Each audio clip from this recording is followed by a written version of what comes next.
Ukraine जंग। ऐसा लगता है इस जंग को शुरू हुए सालों बीत गए। एक तरफ रूस और दूसरी तरफ यूक्रेन। भला कितने समय तक ये जंग चलती रहेगी? समय दर समय दोनों देशों की तरफ से नए हथियार इस जंग में शामिल किए जाते हैं। इस समय यूक्रेन एक ड्रोन के साथ दिखाई दे रहा है। ये ड्रोन जंग में काफी कारगर साबित हो रहा है। ये सस्ते हैं और बड़ी मात्रा में इन्हें बनाया जा सकता है, लेकिन क्या इनके दम पर जंग जीती जा सकती है? चलिए समझते हैं। यूक्रेन पर हमले के समय रूस ने काफी हिस्सा हथिया लिया था, लेकिन वक्त के साथ साथ यूक्रेन ने अपने कुछ टेरिटरीज को रूस के कब्जे से बचा लिया। लेकिन अभी ये नंबर काफी बड़ा है। यूक्रेन का पूर्वी दक्षिण हिस्सा अभी भी रूस की चपेट में है। इस दौरान रूस ने अपने और यूक्रेन ने पश्चिमी देशों द्वारा दिए गए कई तकनीकी हथियारों का इस्तेमाल किया है। अब इस लिस्ट में यूक्रेनी सैनिकों द्वारा बनाए गए ये ड्रोन भी कारगर साबित हो रहे हैं। ये इतने सस्ते हैं और बड़े स्केल पर तबाही मचा सकते हैं, लेकिन क्या इससे जंग जीती जा सकती है? तो जवाब है नहीं। ये यूक्रेनी सैनिक जिन्हें पश्चिमी देशों से स्पेशल ट्रेनिंग मिली है,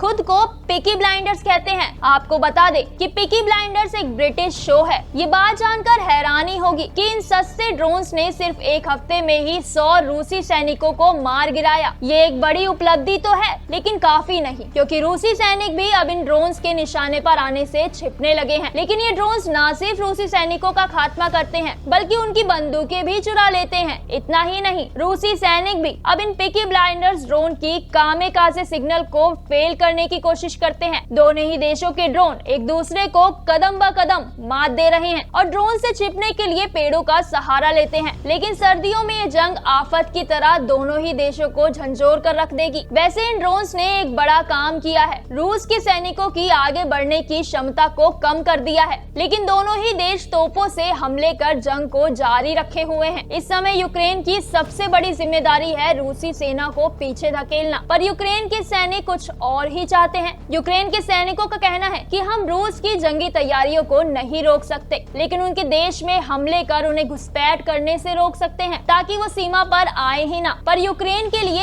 ऐसा करना मुश्किल है। भला क्यों? क्योंकि ऐसा करने के लिए यूक्रेन को पश्चिमी देशों की इजाजत लेनी होगी। वो इसलिए क्योंकि पश्चिमी देश यूक्रेन को हथियार प्रोवाइड कर रहे हैं और वो इसकी इजाजत कभी नहीं देंगे। मंजूरी ना मिलने के दो कारण हैं। पहला, पश्चिमी हथियारों का इस्तेमाल रूस के अंदर करने से ये जंग को और बढ़ा देगा। दूसरा, रूस पहले ही चेतावनी दे चुका है कि अगर उसके देश में पश्चिमी हथियारों से हमला हुआ तो वो पूरे पश्चिम के खिलाफ जंग छेड़ देगा। अभी नाटो का सदस्य होने के नाते अमेरिका समेत नाटो के सदस्य यूक्रेन की मदद कर रहे हैं, लेकिन खुलकर रूस के खिलाफ जंग का ऐलान पूरे विश्व के लिए खतरा है, या ये कहें कि तीसरे विश्व युद्ध का आरंभ। पर पश्चिम के इस फैसले से यूक्रेनी सैनिक खुश नहीं हैं। वो चाहते हैं कि पश्चिम उन्हें इजाजत दे और रूस के अंदर हमले किए जाएं, वरना ये जंग हमेशा चलती रहेगी, पर हम कभी नहीं जीतेंगे। दोस्तों, आपका रूस यूक्रेन जंग के बारे में क्या कहना है? हमें कमेंट कर जरूर बताएं।